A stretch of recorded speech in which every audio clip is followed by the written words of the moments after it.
Hello friends, welcome to my channel. সোমবার দিল্লি ক্যাপিটালসের কাছে হারের কারণ ব্যাখ্যা করতে গিয়ে দুরকম কথা বললেন অধিনায়ক ঋষভ পান্ত এবং সহকারী কোচ লান্স ক্লুজনার। পান্ত মনে করেন দল যথেষ্ট রান করেছিল, যা মানতে চাইছে না ক্লুজনার। সোমবার প্রথমে ব্যাট করে লখনৌ সুপার জায়েন্ট 209 রান করেন। আশুতোষ শর্মা 31 বলে 66 রান করে দিল্লি ক্যাপিটালসকে জিতিয়ে দেন।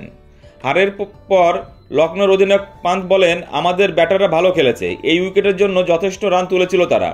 পন্তের এই বক্তব্যের সঙ্গে একমত নন ক্লুজনার। তিনি বলেন, হারের কারণ হিসাবে যদি কিছু বলতে হয় তা হলো বলবো 20 থেকে 30 রান কম করেছি আমরা, যে কারণে হয়তো আমাদের বোলাররা চাপে পড়ে গিয়েছিল।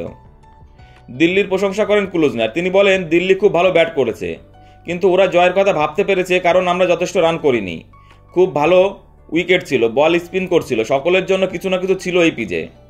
লখনৌর পরের ম্যাচ 27 মার্চ সানরাইজ হায়দ্রাবাদের বিরুদ্ধে খেলবে পান্তরা। হায়দ্রাবাদের দলের ব্যাটাররা গত ম্যাচের 286 রান তুলেছিল। লখনৌ বোলাররা সোমবার যেভাবে রান দিয়েছে তাতে চিন্তা বাড়ছে ক্লুজনারদের। আগামী ম্যাচের আগে দ্রুত সমস্যা কাটাতে চাইবে লখনৌ। বন্ধুরা, তোমাদের কি মনে হয় পরবর্তী ম্যাচ সানরাইজ হায়দ্রাবাদের সঙ্গে লখনৌকে জিততে পারবে? প্লিজ কমেন্টস করে জানিও। আর ভিডিওটি ভালো লাগলে অবশ্যই লাইক, কমেন্টস এবং শেয়ার করে দিও বন্ধুরা, এবং চ্যানেলটি সাবস্ক্রাইব করে দিও। সকলেই ভালো থেকো, ধন্যবাদ।